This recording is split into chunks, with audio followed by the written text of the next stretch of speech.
मैं एक ऐसा व्यक्ति हूं जिसने स्टाम्प पेपर पर लिख के बांटा था कि मेरे को कोई सुविधा सरकारी नहीं चाहिए अगर मैं विधायक बनता हूं। मैंने लिख के बांटा था कि विधायक बनने के बाद अगर विधायक निधि के रूप में जो पैसा आता है, मैंने 1 रुपया कमीशन खाया तो मेरा एक बेटा है, उसका खून होगा, गाय का खून होगा। मैंने इतनी बड़ी कसम खाई थी, लिख के बांटी थी।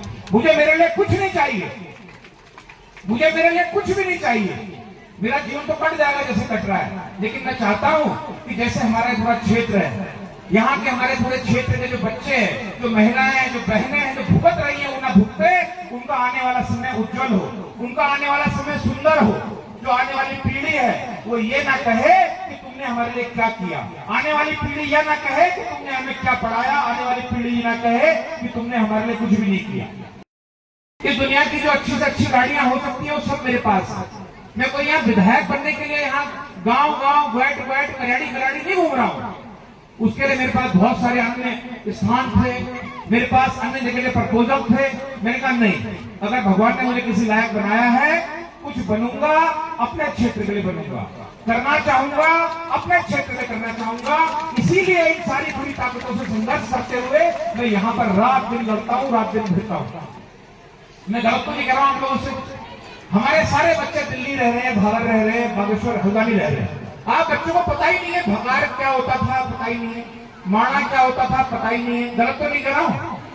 अजाना जो नई जो जनरेशन जो नई श्रेणी ना वड़ पत्तना हमारा वड़ माथू गाड़ माथू घर का खाली कुछ भूज करने कर दो छौ लोग घरों में जब आप ये बिगड़ जाए मामल तब घरों में उधर कुछ नहीं, हमारा गड़ माथू हमारा घर माथू उधर कुछ नहीं। मैं चाहता हूँ कि हमारी संस्कृति बची रहे, हमारा पहनावा बचा रहे, हमारी भाषा बची रहे। जैसे यहाँ से हम लोग बाहर जाते हैं, राजस्थान जाते हैं, तो राजस्थान में आप लोगों ने देखा होगा कि राजस्थानी ड्रेस पे लोग तलवार पकड़ के फोटो खिंचाते हैं। देखा नहीं देखा आप लोगों ने? देखा आप लोगों ने नहीं देखा? लोग अपने घरों में लगाते हैं फोटो को, और फोटो खिंचाने के बदले, उस ड्रेस को करने के बदले हम 1 से 2 हजार रुपए किराया देते हैं। देते नहीं देते हैं? हमें अपनी संस्कृति को इतना समृद्ध बनाना है कि यहाँ लोग घूमने आए, हमारा पिछड़ा ओढ़े, हमारा घाघरा पहने, 1000 रुपए को किराया दें। ऐसे हमने अपनी संस्कृति को समृद्ध बनाना है। ऐसा हमने अपने जो हमारा कल्चर है, हमारे देवता है, हमारे आराध्य है, हमारा तो सौभाग्य है। लोग कहते हैं दुर्भाग्य है तुम यहाँ कहाँ रहते हो, ये हमारा सौभाग्य है। हम भगवान के चरणों में यहाँ पर रहते हैं, हमारा सौभाग्य है। धौलीलाल जी है, कालिका मैया है, भद्रकाली मैया है, ये हमारा सौभाग्य, दुर्भाग्य नहीं है। लेकिन हम लोगों की ढिलाई के कारण, हम लोगों की कमजोरी के कारण वास्तव में दुर्भाग्य होता जा रहा है। इसको बदलना है। मैं चाहता हूं आपके हाथों को इतना मजबूत बनाना कि आप जब उत्तरायणी के मेले में जाओ तो आपको पैसे ना मांगने पड़े कि मेरे को उत्तरायणी जाना है, डबल पदो जला तुम कहो मैं उत्तरायणी जा रहा हूँ, जरा भैंस देख लेना तुम, 2 दिन के बाद आऊंगी मैं चाहता हूँ कि आप लोग कहो कि देहरादून में एक बड़ा कार्यक्रम है, बड़ा उत्सव है, बड़ा वहां पर व्यापारिक मेला लगा है, हमारे समूह के प्रोडक्ट वहां बिकेंगे, मैं वहां मेले में जा रही हूँ, तुम जरा गाय भैंस देख लेना, मैं 3-4 दिन के बाद आऊंगी। और तुम्हारे घर के परिवार के जो पुरुष वर्ग है वो तुमको मना ना कर पाए, वो तुमसे खर्चा मांगे, तुम उनको खर्चा दो और तुम कहो कि तुम घर देखो, बाहर की जिम्मेदारी मैं देख रही हूँ। हम लोग अपनी बिटिया को क्या सिखाते हैं, उसकी शादी होती है तो कि वह चुपचाप बिल्कुल छोड़ रहे, शांत रहे, तो मैं क्या लग के जन गए वहाँ यश हूँ, हमारे यश ऊंची हम कब्बे के लिए कोई एक थप्पड़ ने माला जब चुप रहे, या आपको बच्चों का फूल जन करिए, आपको बेकर नहीं बताए, वो मान नहीं कहते हैं कि नहीं कहते हैं? उसको समझा के भेजते हैं कि तेरा पति तुझे मारे, कूटे, जूते मारे, बाहर निकाले, आज से तेरा घर नहीं है तो उनकी है। अगर आपने अपनी बेटी को मजबूत बनाया होगा, आपकी बेटी पढ़ी लिखी होगी, आपकी बेटी के पास कोई स्किल होगा, तो आपकी बिटिया को कोई कैसे दबाएगा? आपकी बिटिया के नीचे मान दब के रहेगा कि मैं इसको आंख दिखाऊंगा तो ये मुझे सूली पर लटका देगी। ऐसा समाज, ऐसे हमने महिलाओं को आगे बढ़ाना है। मेरी बात समझ में आ रही नहीं आ रही आपको? हमने ये नहीं कहना है कि तू उस घर में जा रही है वहां से अर्थी में बाहर आएगी, आज से हमारा तेरे से कोई मतलब नहीं है। हमने अपनी बिटिया से कहना है कि जो हमने झेला वो तू ना झेले, जो तू हमने देखे वो तू ना देखे।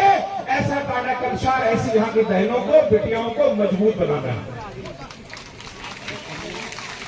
सरकारी अस्पताल कांडा में नया डॉक्टर आया है नहीं आया है तो पता भी नहीं करता है। उस चीज क्या कहता है, एक गाड़ी में बक्सर जांच वो पूछता भी नहीं है कांडा में डॉक्टर होगा कि नहीं होगा, उसे पता है वहां डॉक्टर होगा ही नहीं। गलत तो नहीं कह रहा हूं आप लोगों से? इन व्यवस्थाओं को बदलना है। आपकी ताकत से व्यवस्थाएं बदलेंगी, आपकी हिम्मत से व्यवस्थाएं बदलेंगी, इसको हम बदल के दिखाएंगे। आज एक आदमी आपके परिवार का व्यक्ति दिल्ली में नौकरी कर रहा है या फौज में नौकरी कर रहा है, गांव में अच्छे विद्यालय नहीं है, कांडा का विशाल में अच्छे विद्यालय नहीं है, बच्चे पढ़ रहे हैं बागेश्वर में। ईजा बाजू बागेश्वर में एडजस्ट नहीं हो सकते, ईजा बाजू रह रहे हैं गांव में। हो रहा है कि नहीं हो रहा है? एक आदमी की तनख्वाह से 3 जगह चूल्हे जल रहे हैं। वो आदमी परेशान रहा क्या बाजू फोन नहीं लगना, वो बगल में फोन करना, अरे बाबू कहा आज उन्हें फोन नहीं लगना। वो फोन कर रहा है एक फोन पत्नी को कि तू घर पहुंची नहीं पहुंची।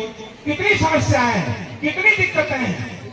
और जो बहन अपने बच्चों को बागेश्वर पढ़ाने ले गई है, अपने बच्चों को पढ़ाने हल्द्वानी ले गई है, उस बहन को कितना संघर्ष है वहां पर अपने बच्चों को पढ़ाने के लिए। अभी कपकोट में एक दूर गांव का एक बच्चा जो वहां रहता था, उस शिवालय में बह गया। सुना होगा आप लोगों ने, सुना था आप लोगों ने? उनकी बिटिया गांव में पढ़ती थी प्राइमरी में, पति दिल्ली में नौकरी करता है उनका, जो बहन थी जिसका बेटा बहा, वो बेटे को लेके भराड़ी में कपकोट में रहती थी। बिटिया गांव की प्राइमरी में पढ़ रही है, बेटा बागेश्वर वहां कपकोट में पढ़ रहा था। बच्चा बह गया। लोगों ने क्या कहा कि सारी गलती इस महिला की है। किसकी गलती है? कि महिला उसको वहां लेके क्यों गई। अब आप बताओ, जब वो बेचारी उसको वहां पढ़ा रही है, उसको वहां कहां गोद से बांध के जाती हो, उसको उठा के जाती तो कहते उसको घर में बंद करके चले गई, उसको वहां लेके चले गई तो बोले उसको मंदिर लेके चले गई। तो सारे का सारा आक्षेप आरोप उस महिला पे लगा।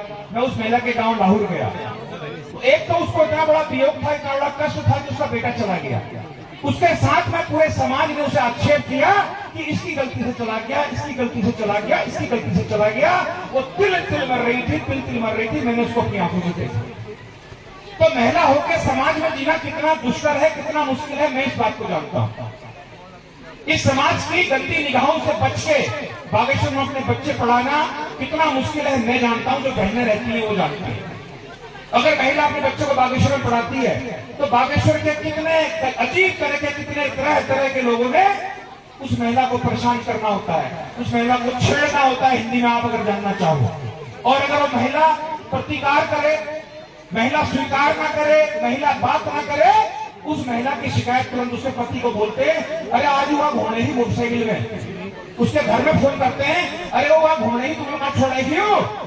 खाली झूठ बोलते हैं, उसका जीना हराम कर देते। ऐसा ये समाज है कि नहीं? मुझे बताओ। ये मंच में हमारी बहन गरिमा यहाँ पर खड़ी है। अभी कपकोट में एक बहन को किसी व्यक्ति ने, कोई बाहर का कबाड़ी था, उसने छेड़खानी कर दी। बहन गरिमा ने उसके समाचार चलाया, खबर चलाई, तो पूरा कपकोट भराड़ी गरिमा के पीछे न किया। गरिमा के पिताजी से कहने लगा, बड़ी पत्रकार बन के घूम रही है, ये हमारे इलाके को बदनाम कर रही है। तो महिला अगर कोई अच्छा काम भी करना चाहे, अच्छा प्रयोग करना चाहे, प्रयास करना चाहे, ये समाज उसको करने नहीं देता। आने वाले समय में हमने, आपने, सबने बहुत मजबूत होना है, मजबूती से आगे बढ़ना है, हर तरह से, तन से, मन से, धन से। मैं जिस भी लायक हूं, आप सब लोगों के चरणों में सदैव समर्पित हूं, सदैव समर्पित हूं, सदैव समर्पित हूं। कहने को बहुत कुछ है मेरे पास, लेकिन अभी ऐसा मौसम है, इतनी गर्मी है, इतनी बहनों ने राखी बांधनी है, हर बहन ने अपने घर जाना है, तो इसलिए मैं आपका बहुत समय नहीं लूंगा, लेकिन आप इस बात को समझिए। आज इस देश में राष्ट्रपति महिला है, हमारे जिले की डीएम महिला है, इससे पिछले डीएम महिला थी, उससे पहले भी आई डीएम महिला रही।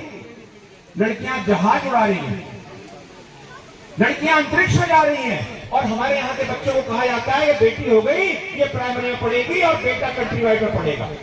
इस दूरी को दूर करना है, इस दूरी को दूर करना है। वो दूरी कब होगी? आप अपने घर में कब बोल पाओगे कि बेटी बाहर पढ़ेगी, या आपके हाथ पैसे से मजबूत होंगे, आप स्वावलंबी बनेंगे, आपके खाते में पैसा होगा, आपके हाथ में पैसा होगा, तो आपके घर के जो पुरुष वर्ग है वो ये नहीं कह पाएगा कि वो चल चुका ये पढ़ो तो प्राइमरी में और चल हमारा पढ़ो कंट्री वाइड में।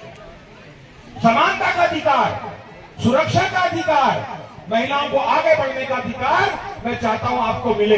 हमारे बच्चे अच्छा पढ़ें, अच्छा लिखें। मैं भी स्थानीय गांव का निवासी हूं, मैं यही भदौड़ा गांव में पैदा हुआ। मेरी शिक्षा प्राइमरी स्कूल में गांव में ही हुई, कक्षा 2 तक मैं गांव में पढ़ा। गांव से जाने के बाद आज मैं मेरी विदेश की लगभग 1000 से ज्यादा यात्राएं विदेश की कर चुका हूं, 48 देश में आज तक घूम चुका हूं। तो ऐसा नहीं कि मैं कोई अनोखा व्यक्ति हूं, मैं आप ही लोगों के बीच का हूं, आपके पड़ोस का हूं, आपके बगल का हूं।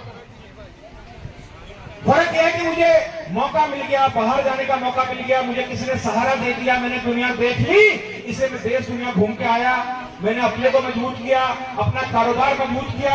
इसी कारण क्योंकि मैं मजबूत हूं, इसी कारण क्योंकि मैं हर तरह से मजबूत हूं, आर्थिक रूप से मैंने अपने आप को स्वावलंबी बनाया, मैं हर तरह से मजबूत हूं, इसलिए कोई व्यक्ति कभी मेरे को छुपा नहीं पाया, कोई व्यक्ति मुझे दबा नहीं पाया। मैंने हमेशा संघर्ष किया, मैंने आंखें दिखाई, क्योंकि मैं मजबूत हूं।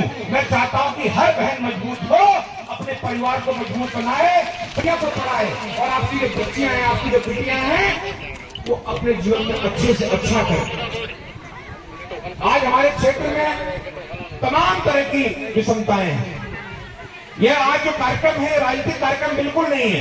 मैंने इससे पहले बदियाकोट में कार्यक्रम किया था, हजारों बहनें वहां पर आई थी। उस कार्यक्रम में भी हमने कहीं कोई पॉलिटिकल बात नहीं करी। मैं पॉलिटिकल बात करने आप लोगों के बीच में आया हूं।